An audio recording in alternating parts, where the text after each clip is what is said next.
قدام بريزم برنامج پیشکشی برنامه کردی جایده 2000 FM لسیدنی و استرالیا برنامه 8/8/2016 درباره روش حریداوین لحریمی کردستان کشه و نکوکین نوبری پارتی و لاین سیاسی پیش روجین و حریمه و هن بابتین دن امیه پیوینه کی تف پریفیسوری نافداری کرد بریز جمال نبز بکن که او نهاج آلمانیا تف میسر خط تلفونی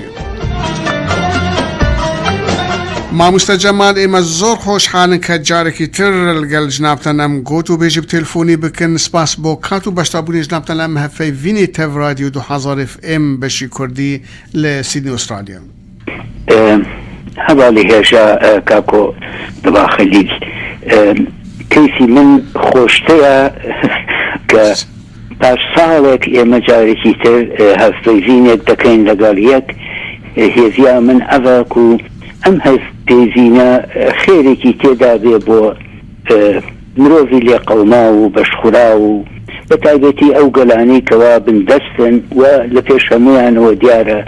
قلي كرت زور سپاس ما مستعمج حريمي كردستان دست بي اكن وكو ازاني ما ويك قيرانكي سياسي لحريمي كردستان لنيواو پارتيكاني سياسي بتوبتي ناوبري پارتي وغيران ويكتي بردوامه وپشتي يكتي وغيران جيري كوتنك بهفرا موركرن هين او قيران آلوستربو ببيرو راي جنابتن حريمي كردستان بروا چه لكاتكي دا كدستي هن ولطاني حريم جيتي دايا بو آلوس كردني او قيران استقدر ايما تماشاي ميجوب كين دبينين اميك بيدرين قيران هر امانية كلام دوائية دستي بيا كرتبه اما صالاني صالك هي يعني لو كاتوك حزبك دروزبو لباشوري كردستان بنابي بارتي ديمقراطي كرد او بو تاقنيك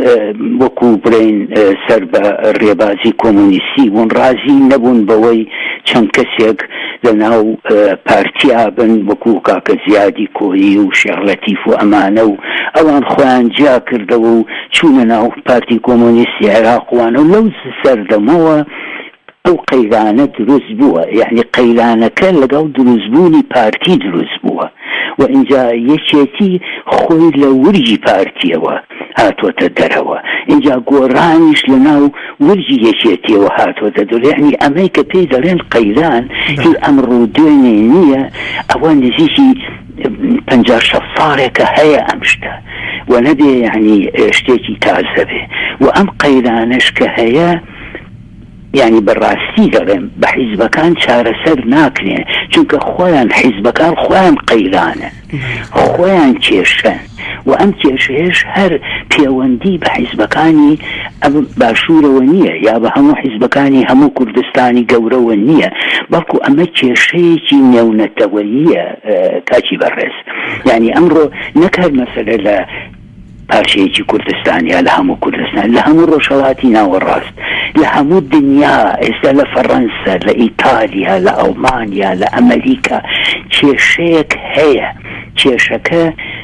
سرچاوكي كون هذه أمر ديني نية لكولونياليزم ودسبيكا لإمبرياليزم ودسبيكا لنادات برورية ودسبيكا ونادات بروري يعني زون وزورداري دايتشي همو كشكانا وأمزل زوردارية كهيا لدروي كردستان ولا دروي كردستان وهاتوتنا وكردستان هذا سردمي عثمان اللي كانوا صفي وكانوا بقرة هتا سردمي جني جهانية كما مش تدنية أمرو درزبو بكاك وأم كيشي كهيا بدلنياي وكردلم بحزبكاني نك بحزبكاني باشوري كرد بهمو حزب كردي كان دروز ناكري چاك نابي اگر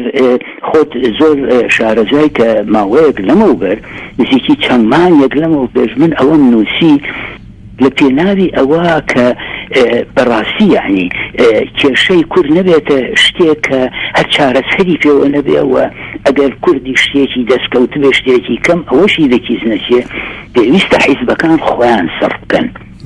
صرفكردن بو معوي شجبان صالق وتصلاتك بدنا دس كوميسيوني كي دكسي كأواننا حزبيبن وبسبور هديك سپۆڕی شتێک بێ، یەکێ لە ئابوووریایەکێ لە داراییایەکێ لە زانیاریایەکێ لە پەروەردایەکێ لە لەشکریایەکێ ئەمانە ئەوە ئەو دەکەسە هەوڵ بدەن بەمەرجێک دەسەڵاتی لەشکری و دەسەڵاتیانی پێشمەرگە و دەسەڵاتی دارایی بەدەستیانەوە بێ و بتوانن بڕیار بدەن و ئەو دەکەسە کە سەر بە حیزب نەبوون و سپۆڕ بوون هەوڵ بدەن جارێ بەر لە هەموو شێ کێشەی دارایی کورد چارەسەر بکەن، کێشەی دارایی کوردیش چارەسەر دەبێت کاک حیزبەکان پێویستە دەست لەو پارەیە هەڵبگرن و لەو دەوڵەت و سامانە هەڵبگرن کە هەیەە و دەستیان کەوتووە، چونکە ئەوان وەختی خۆی زۆر چاگەزانی کە ئەمان ئەمریکا پەلاماری عێراقیدا ئەوە بۆ ئەمانە لە دەرەوە هاتنەوە ینی بەجلی دڕا و پێڵاوی پینەکراوە هاتن خەڵق و دەنگی بۆدان ئێدە پێویستە بوو تۆزی ویژدانیان ببێ، تۆزێک ویژدان بڵێن بابام خەڵکە هەموو هاتون دەنگیان بۆ ئێمە داوە، ئێمە بۆ چی هەوڵ بدەین ئەم بەزم و ڕەزمە دروست بکەین، ئەم هەژاری و بێنانیە بخەینەوە بۆ ئەم شەڕە دەموکە لەگەڵ یەکتری بکەین ئەخر لەسەر چی ئەمانەیان نەکرد و ئێستا بە حیزبەکان چارەسەر ناکرێ ئەم شتە باوەڕ بکە. مامۆستا جەمال باشە ئەگەر بێت ڕێککەوتنێکی ناوخۆیی نێوان ئەو هەمیلایەنانی سیاسی پارتیەکانی جی نەگرەوەی ئایندەی حرێمی کوردستان بەروە چ بچە زۆر کەس ئەڵێن ئایندەکی ڕەش لە پێشە؟ ئەوە ڕاستە، ئەوە زۆر ڕاستە، ئایندەیەکی ڕەش هەیە و ئایندە ڕەشەکە هەر بۆ هەرێمەکە و فەقیر و هەژار نابێ، بۆ ئەمانیشە بێ کاک، بۆ ئەوانەژە بێ کە ڕێ ناکەون. ڕێکەوتن چییە؟ خۆ هەزار جار لەگەڵ یەکتری ڕێکەوتن، بەڵام ڕێکەوتنەکە ڕێکەوتنێکی درۆیی نەبوو، ڕێکەوتنێک بوو بۆ ماوەیەکی کورد بۆ ئەوەی کە هەر یەکە پاشقل لە ویزی کە بگرێ. کاک ئەوە ڕێکەوتن نییە، ڕێکەوتن بێ لە دڵەوە بێ، ڕێکەوتن ئەبێ لەسەر بنچینەی پرۆگرامێک و بەرنامەیەکی مادی بێ. ڕێکەوتن نییە بچین چاپ خۆینەوە لەگەڵ یەک و قاوەیە بخۆینەوە دەستکەینە ملی یەک، ئەمە نا، ئەمە ڕێکەوتن نییە کاکە، ئەمانە شتی یانی نەزانانە و سابلکێتیە. ڕێکەوتن ئەبێ لەسەر بنچینەیەک بێ. ئەمان بەرلەوە کە لەگەڵ یەکتری سێنە ئەڵێ چەند وەزیر بۆ تۆ، چەند وەزیر بۆ من، چەند دەسەڵات بۆ تۆ، چەند کورە دەسەڵات بایی فلسێکە ئەگەر ئینسان خاچی نەبوو، ئەگەر مرۆڤ دەوڵەتی خۆی نەبوو، ئەگەر مرۆڤ ئازادی خۆی نەبوو، دەسەڵات چییە کاکە؟ ئەو وەختی خۆی شکری فەزلی شاعرێکی عەرەب بوو، بەڵام لە سلەیمانی گەورە بوو، زمانی کوردی لە خەڵقی کورد زیاترە زانی و خۆشی بە کورددا بۆ قەڵام جا لە شعرێکە ئەرەنگ وایە بۆ شێ مەحموود وەختی خۆی نووسیوێتی ئیش کە ڕووی ئێستا لە هەورازە سەرەولێژی نەکەی، فکری دووریشی دەوێ هەر بە دوعا و نوێژی نەکەی. اینجا باسی وەکە لە گۆج ئەلێ شا وەکو شایەکی شەترنجە لە عالەم ئەمڕۆ، گەورە قانونە، قسەی کورد ئەوەیە درێژی نەکەی. بەڵێ گەورە قانون ڕاستە، بەڵام ئەم گەورەیەش هەتا ماوەیەک قانون و دەسەڵاتی ئەڕوا، هەتا دەسەڵاتی ناڕوە. بزانە ئێستا ئەمریکا دەوڵەتێکی زۆر گەورەی، بەڵام ئەتوانێت بەتەنیا بڕیاریشت بدە. ڕۆژێک بوو دەیتوانی، ئێستا ناتوانێت. سۆڤێت ڕۆژێک بوو دەیتوانی زۆر شت بکە، ئەمڕۆ ناتوانێت. تێکرێشت دەکرێت، بەڵام ئەبێ ناچارە لەگەڵ ئەوانی کەش قسە بکە، ڕێ بکەوێ لەگەڵیان. ئەمەیە پێویستە کورد واز لە یعنی مەسلەی بنەماڵی و حیزبێنە و تۆ چت پێ دەبڕێ و من چ، ئەمە نییە، ئەمە باش نییە. پێویستە کورد لەسەر ئەوە ڕێ بکەون ئێمە لەم ڕۆژە چۆن بتوانین خاکەکە ڕزگار بکەین. خاکەکە کە ڕزگار کرا و یعنی بەڕاستی بەدڵێکی پاک و ئەمانەی کەوا کەوتونەتە ئەوەی هەریەکە خۆی دەوڵەمەند بکە، واز لەم بیرە بێنێ، هەوڵ بدەن بۆ فەقیر و هەژاری کورد، هەوڵ بن لەشکرێکی بەڕاستی مۆدێرنی گەورەی باش دروستکەن لە هەموو ئەم دەستە و بەرانەی کە هەن. ئەو ساکە هەوڵ بن پەروەردەیەک بێنە پێشەوە لەنا. ئەم پەروەردەی کە ئەمانە هەیەە پەروەردەی دوژمنایەتیە لەگەڵ یەکتی. تۆ فڵانە کەس خراپەوە ئەو حیزبە خراپ بوو، ئەوە بەوە میلەت پێش ناکرێت کاک. باشە مامۆستا بدەن پرسیارێکی ترنا وەکو ئەزانی سەربخۆیی کوردستان خەون و هیوای هەر کوردێکیە و زۆر کەس ئەڵێن ئێستا فرسەندێکی زۆر گرنگە بۆ ڕاگەاندنی داخوازێکی وا لە کاتێکیدا کە پارتی داخوازی ڕێفرەندۆمەکەیە بۆ دیارکردنی ئایندەی ئەو حرێم لایەنی تری سیاسی تایبەتی یەکەتی گوێرانجی دڵێن کات نەهاتووە و لە عینی کاتداژی زۆر کەسانی کە نەبوونە دۆستی کورد وەکو نووری المالکیجی لە ئەو ماوەی ئاخر سەردانی سلێمانی ئەکە دەستی ئیران لایەکی تر هەیە بۆ ئارزکردنی ئەو قەیران یان جنابتان ئەم وەزع بگشتی بۆ دەرباری ڕێفرەندۆم و سەربەخۆیی و نەیەکبوونی مالی کورد لە کاتێکی وەکو ئێستای فرسەندێکی وەکو ئێستای چوونی بین. کاکە برای بەڕێز باوەڕ بکە هیچ من باوەڕم بەوە نییە کە لایەنێک حیزبێک باسی سەربەخۆیی کوردستان بکە و پاشەوەی تۆ فەرمووت ئەوە قسەیەکە لە ناو کووردا هەیە بابە هەموو کوردی سەربەخۆییەوێ ئەس بخۆ باوەڕم بەو قسەیە نییە دەزانی بۆچی چونکە هەتا ئێستا من نەمدی نە لە ئەوروپا و نە لە کوردستان بە تایبەتی لەو شوێنەی کە ئەڵێن ئێستا یعنی بەدەست کوردەوەی هەولێر سبەیبانی کەرکووب مەسەلا دهۆک ئەمانە من نەمدی 2,000 کەس بچنە سەر جادە هاوار بکەن خۆ پیشاندانێ بکەن ئێمە سەربەخۆی کوردستانمان دەوێت هەتا ئێستا من ئەمەمێت کاکە یعنی ئەگەر پارتی بێ سەربەخۆی کوردستان کە دەفەرموو بابیکە ئەی بۆچی نەیکرد وەختی خۆی کە هەموو شتێکەوتە دەست کورد کەچی ئەمان چون عێراقیان دروست کردەوە ڕۆحەکەم ئەمانە قسەی ڕازنی لە دوای ئەوە باشە ئێستا پارتی دهۆک و هەولێر و هەنیە شوێنی بەدەست و فەرموو با بچێت سەربەخۆیەکی کوردستان خۆ کوردستان قەچێکە یعنی پارچەیەکی بچووکی سەر ئەمانە ڕاستین ئەم قسانە کاکە ئەم قسانە ئەوەیە دەیانەوێ پرۆگرامێکی تایبەتی خۆیان لەم ڕێگەیەوە ببەنە سەر ئەگینایەکێ بە دوای سەربەخۆیی کوردستانە بگەڕێ ئەبوو ڕێو شوێنێکی دیکەی بگرتایە بەر ئەگەر کۆمەڵێک یا کەسێک حیزبێک بێ سەربەخۆیی کوردستان ئەبێ ئەو خەڵکانە لە خۆی نزیک باتەوە کە بە دڵ و بەگیان سەربەخۆییانەوێت نەکچێ مرۆڤی گەجەر و گوجەر و مرۆڤی هیچ و پوچ و درۆزن و ماستاوکەر و ئەمانە لە خۆی نزیک بات و ڕۆحەکەم ئەمە ئەوە نییە لە دوای ئەوە ئێستا باشە مالیشی چوەتە سلەیمانی چوەتە ئەوەی پێیان بڵێ بڵێوە لە لەگەڵ عێراق ڕێ بکەن و شەڕی یەکتری بکەن و مالیکی بچێ یانەچێ بۆ سلێماوان شەڕی یەکتریان کردو و دەکەن ئەمە من بۆ خۆم دڵنیا بووم لەوەی ئەم حیزبانە بەم عەقلیەتە بەم جۆرە بیرکردنەوەیە نەکات سەربەخۆیی کوردستان ناتوانن وەندێکیان بۆ ناپارێزرێ ئێستا بزانە من بۆ خۆم لەو باوەڕدام هەر کەسێک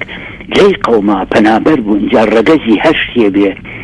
هەرچیە بێ خەڵکی هەرکوێ بێ ئەگەر مرۆڤ دەسەڵاتی بێ ئەبێ خزمەتی بکە یارمەتی با بیپارێزێ بەڵام تو سەری خۆت ئێستا ئەو ناوچەیە 5 ملیۆنە ئەو ناوچەی بڵێن کە ناویان ناوە هەریم تۆ بڵێ کەرکووکی هەروە بخەرە سەر بڵێ 6 ملیۆن وشت ئینسان ئەتوانێت ئەو لەو ناوە 2 ملیۆن پەنابەریان تێهێناوە 2 ملیۆن پەنابەری عەرەب و باشە بەسەر سەرم ئەگەرێکی فەقیرە بێنانە هەژارە پێویستە ئینسان یارمەتی بەدا هەتا ئەو ڕۆژەی کە واتە سەڵاتی هەبێ بگەڕێتەوە وڵاتی خۆی خۆ ئەگەر نەشگەڕایە وڵاتی خۆی و ویستی لە کوردستانە بنێنە بەر لە هەموو شتێ پێویستە زمانی کوردی فێر بێ نەک زمانی خۆی بسەپێنێ بەسەر کووردە ئەمە پێویستە ئەمان هاتوون ئەمانیان هێناوە و ڕاوەستە ڕۆژێ دەبێ چارەسەرتانەکەین ئەتەنەوەیشمە ئێستا شوێنی هین هەیە هەنیە شوێنی کوردستان هەیە ژمارەی ئەم پەنابەرانە زیاترن لە ژمارەی کورد و ئەو پەنابەرانی کە هاتوون حکوومەتی عێراق عەرەبەکانیان کە لە خواروی عێراقەوە حکوومەتی عێراق پارەیان بۆ ئەدا اینجا ئەوە لە خەڵکێکم بیستۆ بابە ئەمانە باشە ئەم عەرەبانە لەوێن بۆچی چونکە بازار ڕەبوشێتەوە ئەمانە پارەیان هەیە حکوومەتی کوردستان پارەی نییە یا کورد پارەی نییە نازانم چی ئەمانە خزمەتێکی گەورەن بۆ دارایی کورد باشە بەڵام ئەوەی ئەو عەرەبەی کە لەبێ ئەتوانێ خانوێ بکڕێ یا دوکانێکی خۆ عەرەبی فەقیر و هەژاری بەس زمان و قوربەسەر نییە عەرەبی دەوڵەمەندە و عەرەبی دەوڵەمەندیش ئەتوانێت لە کوێتێ لە بەسرەیەک لە وڵاتی 22 وڵاتی عەرەب هەیە کاچی برە باشا ما مستجمال باشا وەکو ئەزانی ڕابردوو ڕۆلی ئیران و سووریا و عێراق و تورکیا لە تێکدانی مالی کورد هەر هەبووە و هەر وڵاتێکی یارمەتی لایەنێکی سیاسی کوردە کرد و دژێک وتر بەکاردەهانین. ئێستا تونەڵی مێژوو خۆ دووبارە دەکە وا دیارە و کورد هیچ ژ تەجربەی کۆم فێر نەبوو بن؟ بەڕاستی وە پرسیارێکی زۆر جوانە وە پرسیارێکە ئەو بەڕێزت نەدەبوو ئەو پرسیارە لە جەمال بکەیت بەڵکو ئەو پرسیارە لەوانە بکەیت کە ئەم شەڕ زرکانەیە دەکەن باوەڕ فەرموو ئوستاد مەزن بەشیر مشیر کە ئێمە هەردووکمان بەشیرستی گوت لەگەڵ مرۆڤێکە دیماغی خۆی نەخاتە کار هیچ ناکرێت ڕۆحەکە. ئەمانە ئەخەتە ئەم پرسیارە لەم کەسانە دەبێت کرد ئێستا بابێ ئەوە ئەم شەڕە چیەکە؟ ئێستا ئەوە هینەکەیە منجەڵەکەیە خواردەکەی تایە دەبڕۆن بیخۆن و ببڕێتەوە شەڕ و هەرای ناوێت کاکە. ئەمانە یەکەم لەباری ڕامیاریەوە بەڕاستی زۆر نەزانن و لەباری یعنی هەر شتێک یعنی ئەتۆ پێی وایە ئەگەر هاتوو لەگەڵێکێک درۆی کرد قسەی نارزینی کرد ئەم بەرەوبەری بکو ئەمە دیپلۆماسیەتە. کوربا بە دیپلۆماسیەت زانستە درۆکردن و دەستبڕینی خەڵک نییە. بەڵێ هەنگە جار ئینسان هەنگە قسە ئەکا بەڵام ئەبێ بە جۆرێک بیکا کە 5-6 جۆرە لێکدانەوەی ببێ هەریەکە بە کەیفی خۆی ئەویش دوایە ئەگەر دەست بۆی دەست نەکەوت بڵێ بابە من بەبەستم ئەوە بووە ئەوە نەبوو. ئەمان لە خوان و هاتوون باشە یعنی ئێستا تاقمێکیان لەگەڵ ڕژیمی ترکن، تاقمێکیان لەگەڵ ڕژیمی ئێرانن، تاقمێکیشیان هەر لەو ناوە ماوە نەتەوە لەگەڵ خوانەکانی میسرن. ئەمانە یعنی چەندی بەچەند کاکە ئەمە پێویستە یعنی بیرکردنەوە لەوێ ئایا ئەمانە دەتوانن چارە نووسی کورد ببەنە پێشەوە وای لێ بکەن کە کوشتێکی دەستکرد ئەگەر شتێکی دەست نەکە و هەر بجارە نەفەوتێ بخۆم باوەڕ بکە باوەڕم بەوە نییە. یعنی ئەگەر باوەڕم بەوە بووە من هاوکاری نەکردەکەن ساڵانی ساڵ کەوتمە نێوانیانەوە کە ئەم شەڕ و هەڵایە نەکەن لەگەڵ یەک ڕێک بکەون. پێویست نییە بەوەی کەوا ئێمە دابنیشین لەگەڵ کابرایەکی داگیرکەر و پێی بڵێن ئەلێ باشە تۆ چەند ئەدەی بە ئێمە چەند پارە کورە بابە مەسەلە پارە نییە، مەسەلە خاکی وڵاتە تا چە ئەندازەیە ئەمانە توانیوانە ئەو خاکە ڕزگار بکەن. ئەوەی کە ئێستا بەدەست کوردەوەیە هەر ئەو ستانەیە ینی ئەو سێلیوایە کە وەختی خۆی بە هێزی پێشمەردەی کورد ئەو زەمانە چوە سەر بۆ لە دوای ئەوە حکوومەتی بەحث ناچار بوو دانی پێدا بنێ. ئیدی ئیتر ئەوە ماوەتۆ 1 مەترە 4 گۆشە زەوی کە بە ڕەسمی بوو بێ بە یعنی بچوو بێتە سەر ئەوەی کە پێی دەڵێن هەرێم نییە. باشە وەختی خۆی خەڵکی کەرکووک ئەوەی کەوا لە ئەنجومەنەکانە بڕیاریاندا کە کەرکووک بچێتە سەر هەرێمی کوردستان بۆچی کاک مەسعود ئەمەی نەکرد بۆ نەیکرد؟ دەخۆ دەسەڵاتی هەبوو زمانێت هەر کاک مەسعود بوو کە بڕیاریدا ڕێدا بۆی مالیکی جارێکی کە ببێتەوە بە سەرۆکوەسیین. ئەو شتانەمان لەبیر نەچۆتەوە و خۆش زۆر باش لەبیر ماوە. ئێستا کە باسی سەربەخۆی کوردستانەکەن یعنی چی ئەیدە باشە دەفەرموو تا ئێستا ئەمانە چیان کردوتە بۆ سەربەخۆی کوردستان؟ ئەو کەسانی کە سەربەخۆی کوردستانیان داوا کرد و داواکرد ئەمانە شەڕیان پێفرۆشتن. بخۆم یەکێکم لەوەی کە 50 ساڵ لەمەوبەر دەچوم سەمینارم دەکرد ئاڵای کوردستانم ئەبەردە پێش نەخشەی کوردستان 1000 قسەی ناشرینیانە کرد شۆفێنی و نازام چی کورە لە پرۆگرامی حیزبەکان نووسی بوویان ئێمە دژی جابوونەوە خوازین ئینفیسالیەت ئیتر یعنی کوردستانی سەربەخۆ لە چۆمە برای دەلات. مامۆستا جەمال بڕاستی قسەکردن لەگەڵ جنابتان مرۆڤ تێر نابە بەڵام کاتمەجی زۆر نەما. ئێمە زۆر سپاسی جنابتانەکەن سیاست مەداری کوردی ناودار پروفیسۆر جەمال نەبەزش ئەڵمانیا زۆر سپاس تەمەند درێژ بی بۆ کورد و کوردستان ئەگەل آخر حەزەکی تشتێکی تر بڵێ فەرموو مامۆستا. بەخدا یعنی بخۆم یعنی باوەڕ دەکەم نەک هەر من هەموو کەسێکە تۆزی دڵسۆزی ئەو خاکە بێ یعنی بە چاوێکی ڕەشبینانە تەماشا دەکا. بەڵای هیوای من ئەوەیە کە نەتەوەی کورد خۆی ڕزگار بکە لە حیزبێنە، خۆی ڕزگار بکە لە بنەماڵێنە، کارێکی وا بکا کە خۆی نەبەستێتەوە بەم دەوڵەتانی داگیرکردن و بە دەوڵەتانی بەرەوژووتریش لەوان کە ئەوان هەموو ئاواتێکیان ئەوەیە دەسەڵاتیان ئەوە بێ خەڵکی کە بخەنە بن دەست خۆیان. کوردیش يعني مافی ئەوەی هەیە ئازادی ببێ، مافی ئەوەی یەکسانی ببێ، مافی ئەوەیە سەربەخۆیی ببێ، بەڵام بەڕاستی بەمانەی کە هەن بەم حیزبانەی کە هەن ئەو شتە نایەتەنی مەگەڵ مەحسیسەیەکی گەورە دروست ببێ نازانم ئەوە چۆنە بێت. زۆر سپاست دەکەم هەواڵی هێشا کە ئەم فرسەتە دا بە من بۆ توانیمان ئەم قسانە بکەین لەگەڵ یەک. گوهدان بریز و گوهدار هەر ببینا تەv پرۆفیسۆری ناودار بەرێز جەمال نەبەست کرد و ئەوش ئاڵەمانیا تەv مەبوو سەر خەتە تێلفۆنێ. عەدنان کەریم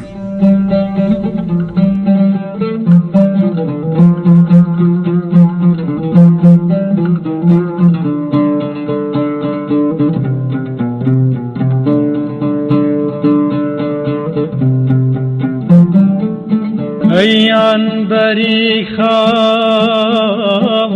سۆسەنی کڵاو هەی ڕووناکایی ڕەشمەڵانی جا ئەیان بەری خاڵ سۆسەنی کڵاو هەی ڕووناکایی ڕەشمەڵانی جاف هەی من پەروانەی پڕسوتایی تۆم هەی من پەروانەی پڕسوتایی تۆم هەی من جیرۆدەی زۆڵفی خاوی تۆم